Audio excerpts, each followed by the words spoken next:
마태복음 17장 14절에서 20절까지 말씀입니다. 저희가 무리에게 이르매 한 사람이 예수께 와서 꿇어 엎드려 가로되 주여 내 아들을 불쌍히 여기소서. 저가 간질로 심히 고생하여 자주 불에도 넘어지며 물에도 넘어지는지라.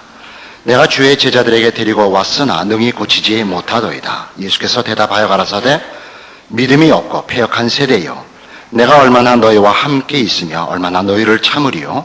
그를 이리로 데려오라 하시다. 이에 예수께서 꾸짖으시니 귀신이 나가고 아이가 그때부터 나으니라. 이때에 제자들이 종용이 예수께 나와 가로되 우리는 어찌하여 쫓아내지 못하였나이까? 가라사대 너희 믿음이 적은 연고니라. 진실로 너희에게 이르노니 너희가 만일 믿음이 한 겨자씨만큼 있으면 이 산을 명하여 여기서 저기로 옮기라 하여도 옮길 것이요 또 너희가 못할 것이 없으리라.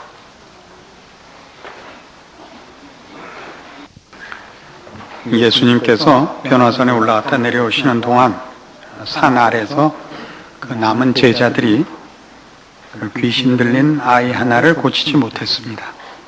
그리고 믿음이 없어서 너희가 하지 못했다 하는, 말하자면 주님 앞에 꾸중을 입은 모습입니다.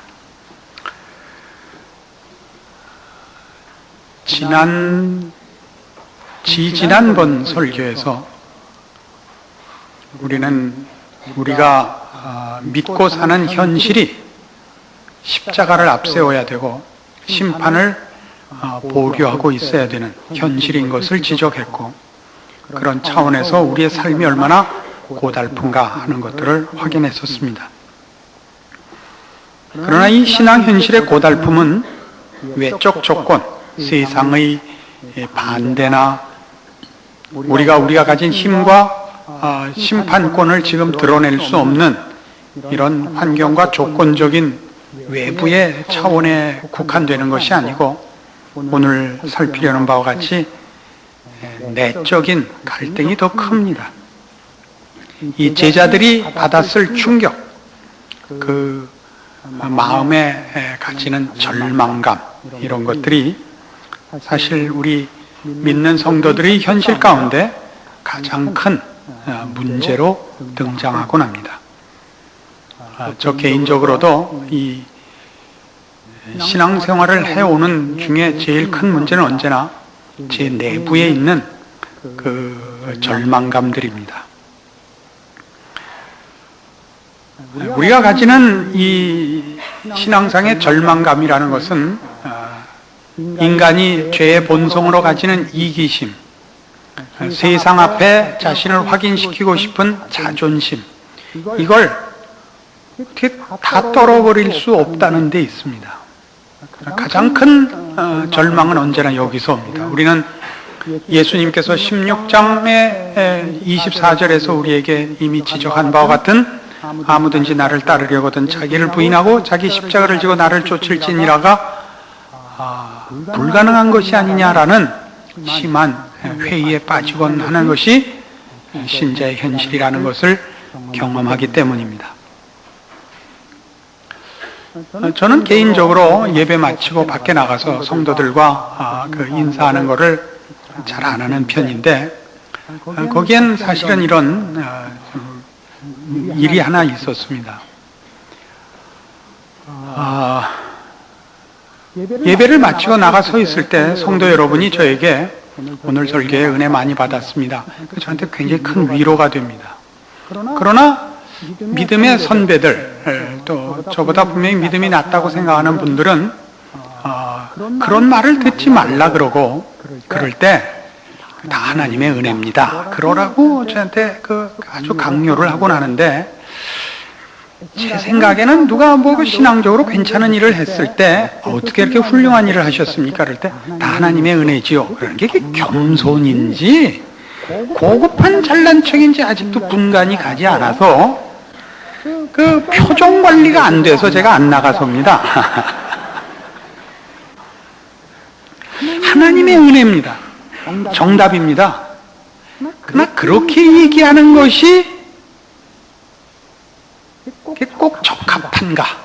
왜냐하면 우리가 가지는 우리의 이기심이나 자존심을 그 죄악된 성품으로 말미암는 이 이기심과 자존심을 어느 정도까지 누르며 어느 정도까지를 하자면 서로 용서해야 되는가 하는 선을 모르겠습니다. 하나님의 은혜입니다라고 얘기함으로써 초탈한 것 같은 얘기를 할 수 있는가? 살아생전에 그런 경지에 갈 수 있는가? 이게 저로서는 감히 확인이 안 되고, 그렇다고 또 잘했죠? 이렇게 또 무식하게 할 수는 없는 거고, 이게 영적 판단이 안 선다 이겁니다. 오늘 다루려는 게 바로 이겁니다. 우리는 이 이기심과 자존심이 죄악된 성품으로 말미암아 얼마나 깊이 우리를 흔들고 있느냐 하면, 우리 로마서 3장에서 보는 바와 같은 하나님의 의로우심, 복음에는 하나님의 의가 나타나서 믿음으로 믿음에 이르게 한다 하는 하나님의 의로우심이 선포된 모습에서 더욱더 초라해집니다. 하나님과 우리가 비교를 하자는 뜻이 아니라 하나님이 우리에게 요구하는 신앙의 경지가 우리가 도달하기에 가능한가 하는 그런 의심이 생기곤 한단 말입니다. 우리의 잘남은 남의 못난 것 위에 섭니다.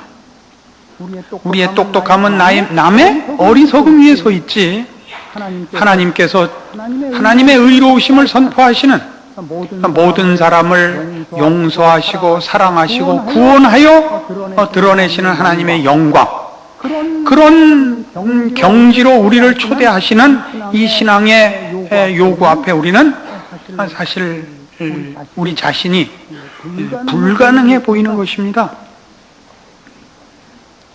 과연 우리가 이 신앙을 이룰 수 있을까? 이 신자로서의 책임을 감당할 수 있을까? 우리가 정말 모든 것이 하나님의 은혜요, 자기를 부인하고 십자가를 지는 그 경지에 설 수 있을까? 이 문제가 늘 가능성이 보이지 않는 암담한 문제로 늘 저를 짓누르고 있습니다.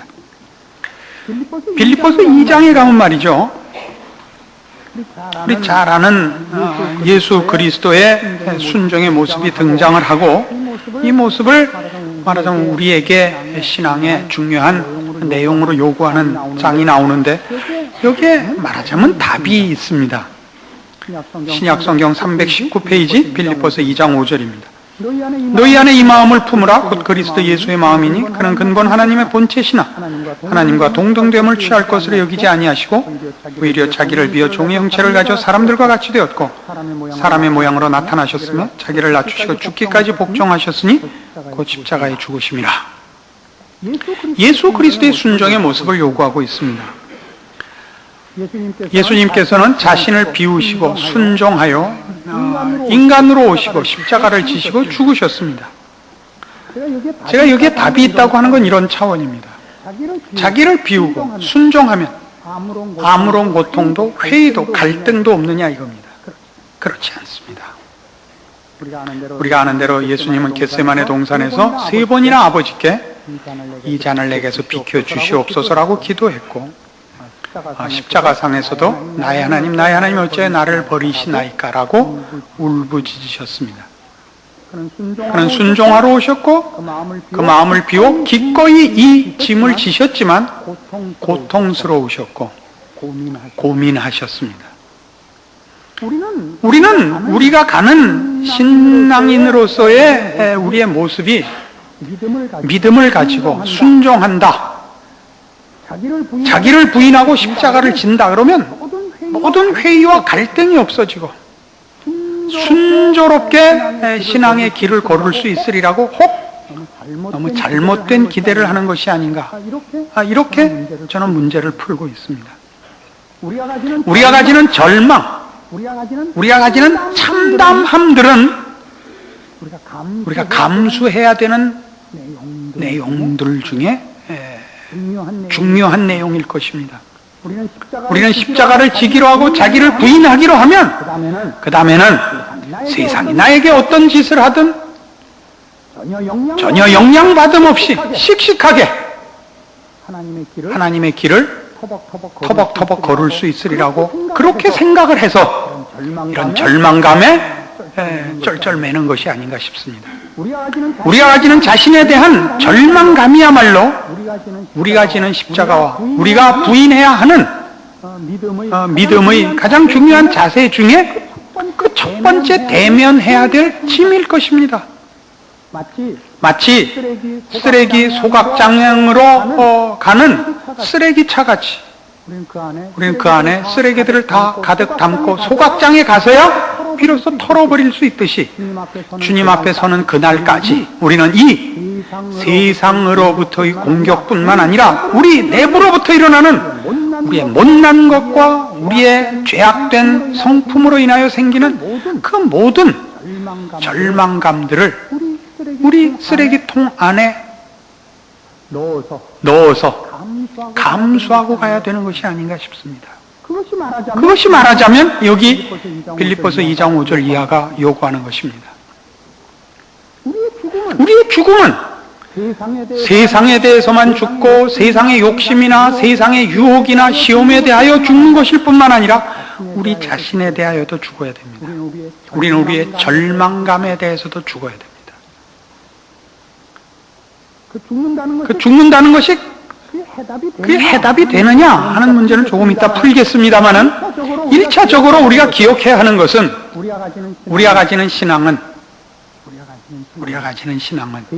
세상에 대해서뿐만 아니라 자기 자신에 대해서도 있고 이 자신에 대하여 죽는 것이 유일한 해답이라는 그 고통과 못남과 자신에 대한 절망을 쌓아안고 있어야 된다는 것. 이 세상에 사는 동안엔 그것이 해결이 되지 않는다는 것을 감수하는 것이야말로 바로 십자가를 지는 행위다 이겁니다. 로마서 7장에 가보십시다.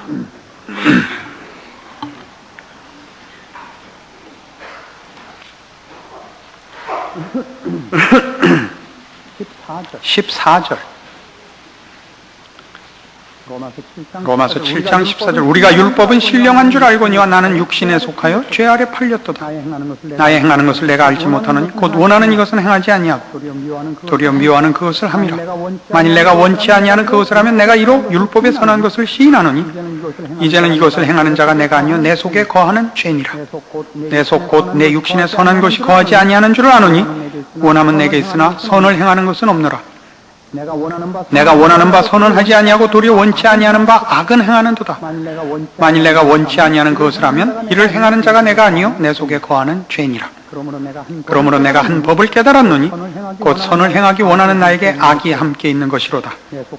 내 속 사람으로는 하나님의 법을 즐거워하되 내 지체 속에서 한 다른 법이 내 마음의 법과 싸워 내 지체 속에 있는 죄의 법 아래로 나를 사로잡아 오는 것을 보는도다. 보호라 나는 곤고한 사람이로다. 이 사망의 몸에서 누가 나를 건져내랴. 이 곤고한 사람이 예수를 믿지 않는 자연인이냐, 예수를 믿어 중생한 신자냐 하는 것은 학자들 간에도 의견이 나뉜, 이게 분쟁의 핵심이 되는 성경 구절입니다.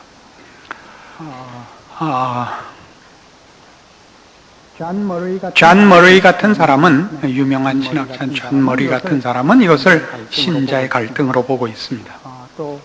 또 마틴 로이드 존스 같은 이는 이것을 가상의 인물로 보고 있습니다. 저는 왔다 갔다 하고 있습니다.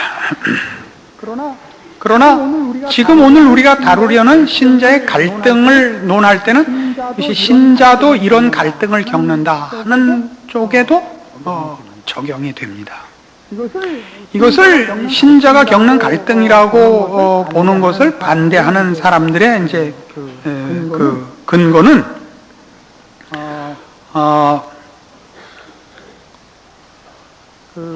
그 23절에 내 지체 속에서 한 다른 법이 내 마음의 법과 싸워 내 지체 속에 있는 죄의 법 아래로 나를 사로잡아 오는 것을 보는도다 라는 구절 때문에 신자일 리는 없다 그럽니다. 왜냐하면 예수 믿는 자들은 죄가 그를 사로잡아 오지는 못하기 때문입니다. 죄의 노예가 더 이상 아니고 죄는 신자들에게는 유혹하고 시험하고 협박은 해도 주인은 아닙니다. 신자를 어떻게 해서든지 속이려고 들지 주인은 아닙니다. 자연인은 죄가 주인입니다.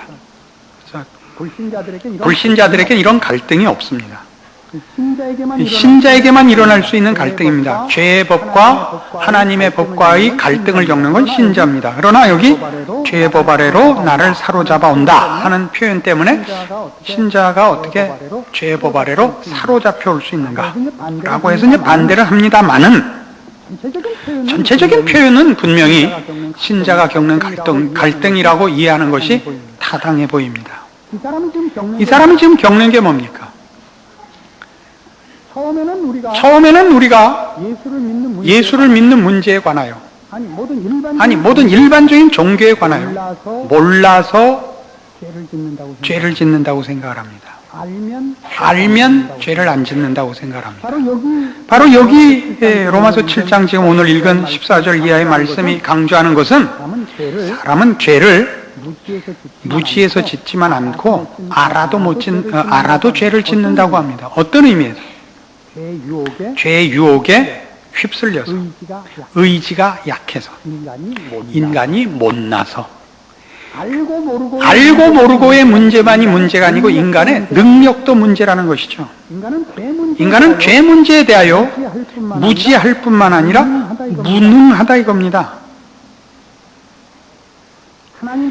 하나님께서 예수 그리스도를 우리에게 보내신 것은 우리로 하여금 하나님의 사람으로 중생케 하여 우리로 하여금 하나님을 알게 하고 우리가 죄인인 것을 알게 할 뿐만 아니라 하나님의 사람으로 크게도 한다. 이 답을 주기 위하여 지금 이 표현을 도입하고 있는 것입니다. 그래서 이 오라 나는 곤고한 사람이로다 이 사망의 몸에서 누가 나를 건져내랴가 어디로 가느냐 하면 25절 우리 주 예수 그리스도로 말미암아 하나님께 감사리로다. 그런즉 내 자신이 마음으로는 하나님의 법을 육신으로는 죄의 법을 섬기노라 이렇게 얘기하고 있습니다. 아직도 갈등을 하고 있는데 무슨 감사가 나올까요? 갈등 중인데 해결을 못했는데 왜 여기에 감사가 나오느냐? 8장 1절 그러므로 이제 그리스도 예수 안에 있는 자에게는 결코 정죄함이 없나니 이는 그리스도 예수 안에 있는 생명의 성령의 법이 죄와 사망의 법에서 너를 해방하였습니다. 생명과 성령의 법 아래 있기 때문에 감사합니다. 갈등 속에 있지만 감사합니다. 왜요? 이런 이유 때문입니다. 8절 8입니다. 육신에 있는 자들은 하나님을 기쁘시게 할 수가 없느니라. 만일 너희 속에 하나님의 영이 거하시면 너희가 육신에 있지 아니하고 영에 있나니 누구든지 그리스도의 영이 없으면 그리스도의 사람이 아니라. 또 그리스도께서 너희 안에 계시면 몸은 죄로 인하여 죽은 것이나 영은 의를 인하여 산 것이니라. 예수를 죽은 자 가운데서 살리신 이의 영이 너희 안에 거하시면 그리스도 예수를 죽은 자 가운데서 살리시니라. 너희 안에 거하시는 그의 영으로 말미암아 너희 죽을 몸도 살리시리라. 우린 갈등하고 있지만 결국 어느 법이 이길 것이냐? 죄와 사망의 법보다 생명과 성령의 법이 우리에게 더 크게 작용할 것이요 결국 이길 것이다 이겁니다. 이런 생각을 해보십시오. 생명이 있는 것은 해가 나면 해가 나서 크고 비가 오면 비가 나서 크고 바람이 불면 바람이 불어서 큽니다. 생명이 없는 것은 해가 나면 해가 나서 썩고 비가 오면 비가 와서 썩고 바람이 불면 바람이 불어서 썩습니다. 우리의 갈등은 우리가 잘못 생각하면 내가 예수를 믿고 하나님을 향하여 진심을 가졌음에도 불구하고 왜 나는 밤낮 실패할까? 왜 아직도 죄에 대한 감각이 있고 유혹에 내가 반응을 할까? 왜 이런 일이 있을까 싶지만 사실 그것이 없는 것이 꼭 최선이 아니고 그 갈등 속에서 우리가 큰다는 것입니다. 이상한 논리죠? 하나님은 우리를 죄와 사망에서 그냥 건져낸 물건으로 취급지 아니하시고 새롭게 출생한 하나님의 자녀로서 자라나게 하시며 그 자라나는 환경을 이 세상에다가 두고 있습니다.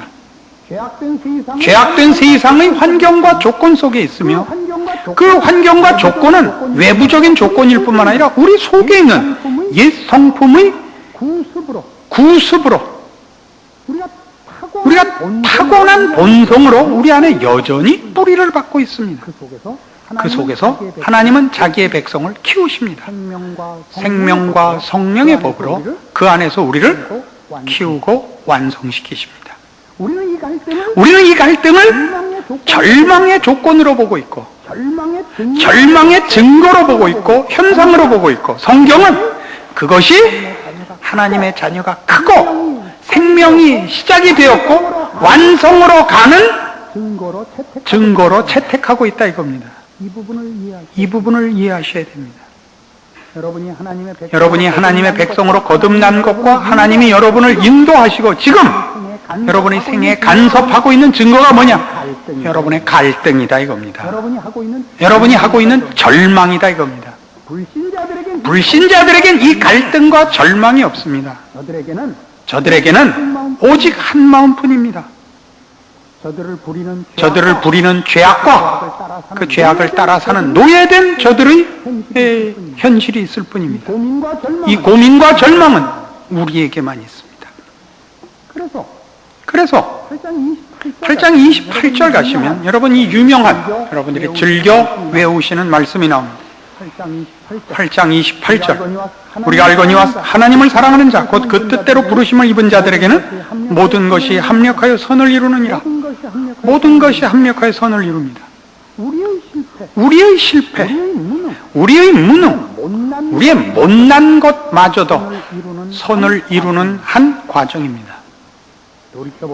돌이켜보면 우리의 인생에서 성공했을 때보다 실패했을 때 우리는 더 많이 잘합니다.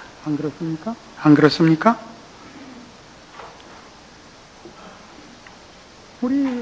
우리 요즘은 모르겠습니다만 예전에는 우리나라 먹고 살기 바빴던 시절에 제일 한국 사람들이 좋아했던 시가 푸시킨의 삶이었습니다.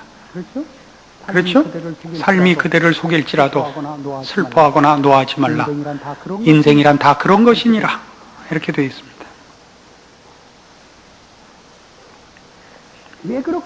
왜 그렇게 하실까요? 사람은 실패했을 때 크고 고민할 때 크고 절망할 때 깊어지기 때문입니다. 등 따시고 배부르면 뇌가 빕니다. 그죠? 이 고민 없이 산 사람들의 뇌를 해부해 보면 그게 다 위로 바뀌어 있다는 거 아닙니까? 모든 것이 합력하여 선을 이룬다는 것은 우리의 못남과 우리의 갈등과 우리의 무능과 우리의 절망스러운 우리의 못난 모든 것을 통해서 하나님은 우리 안에 무엇을 만드십니다. 우리가 무엇을 만드는 게 아니라 우리의 절망 속에서 하나님은 영광스러운 영원한 것들을 만들어 나가십니다. 거기에 우리의 절망을 극복하는 믿음과 소망이 있습니다. 우리가 같은 일을 승리와 성공으로 만들어 간다면 더 좋겠죠. 그런 일은 평생에 몇 개 없습니다. 여러분 가까운 친지들 중에 그 자랑하는 얘기들을 보십시오. 평생 자랑할 게 하나죠. 만나기만 하면 그 얘기하는 겁니다. 내가 그때 이거예요. 내가 그때 그 다음 얘기가 없어요. 내가 그때 또 그 얘기. 응? 군대 가서 선착순 1등 한 번 한 거. 그거. 국민학교 다닐 때 줄반장 대리 한 번 한 거. 줄반장이 결석을 하는 바람에 내가 한 번 대리로 했다는 거. 자랑할 게 몇 개 없습니다. 그런데 우리가 다 영광스러운 하늘나라에 면류관을 쓰고 설 겁니다. 그게 이제 성경이 하는 얘기예요. 29절. 하나님이 미리 아신 자들로 또한 그 아들의 형상을 본받게 하기 위하여 미리 정하셨으니 이는 그로 많은 형제 중에서 맏아들이 되게 하려 하심이니라. 또 미리 정하신 그들을 또한 부르시고 부르신 그들을 또한 의롭다 하시고 의롭다 하신 그들을 또한 영화롭게 하셨느니라. 그런즉 이 일에 대하여 우리가 무슨 말하리요? 만일 하나님이 우리를 위하시면 누가 우리를 대적하리요? 자기 아들을 아끼지 아니하시고 우리 모든 사람을 위하여 내어주시니가 어찌 그 아들과 함께 모든 것을 우리에게 은사로 주지 아니하시겠느냐? 누가 능히 하나님의 택하신 자들을 송사하려? 의롭다 하신 이는 하나님이시니 누가 정죄하려? 죽으실 뿐 아니라 다시 살아나신 이는 그리스도 예수시니 그는 하나님 우편에 계신 자요 우리를 위하여 간구하시는 자시니라.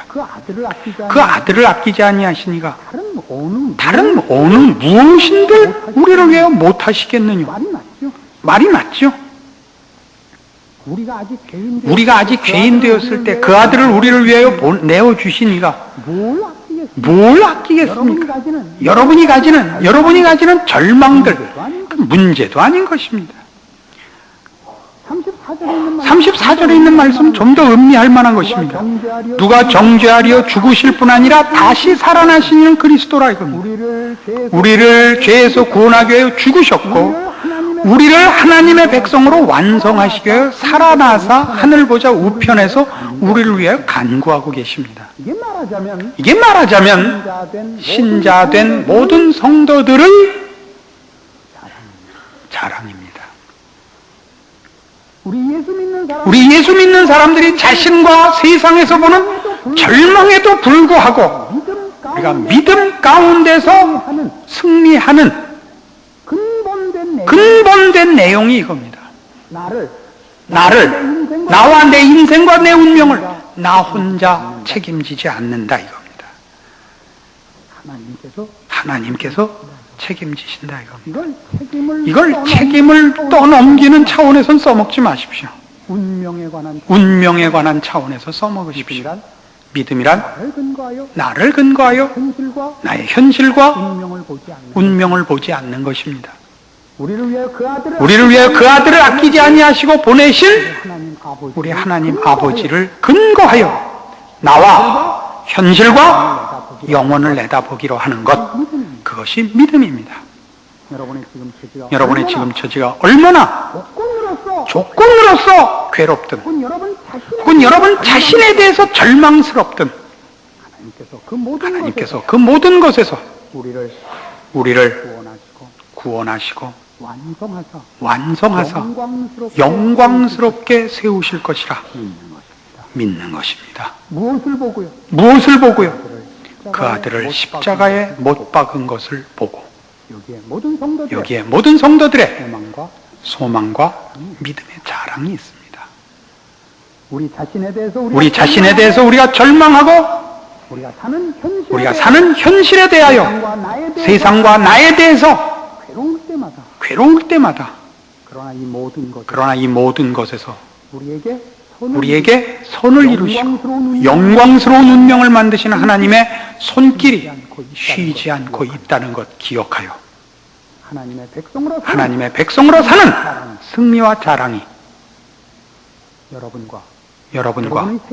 여러분의 생애와 여러분의 반응을 통하여 열매 맺는 승리하는 신자들이 되기를 원합니다. 기도하십시다. 하나님 아버지 은혜를 감사합니다. 우리의 못난 것과 세상의 반대도 불구하고 하나님 나라의 완성과 하나님께서 부르신 성도들의 승리를 믿습니다. 우리의 못난 것과 절망스러운 처지에도 불구하고 하나님이 우리 안에서 영광의 승리를 만들어 가실 것을 또한 믿습니다. 그러므로 흐르는 눈물을 닦고 연약한 무릎을 고쳐 세우고 하나님께서 우리 안에서 시작하시고 이루실 승리를 내다보는 믿음의 눈을 가지고 다시 한번 자기를 부인하고 자기 십자가를 지고 주를 쫓도록 우리 마음과 우리의 영혼과 우리의 의지를 세우게 하여 주시옵소서. 우리의 눈물과 우리의 한숨이 헛되지 않을 것을 믿습니다. 우리를 사랑하시고 간섭하시고 인도하시는 하나님께서만이 승리하실 것을 믿습니다.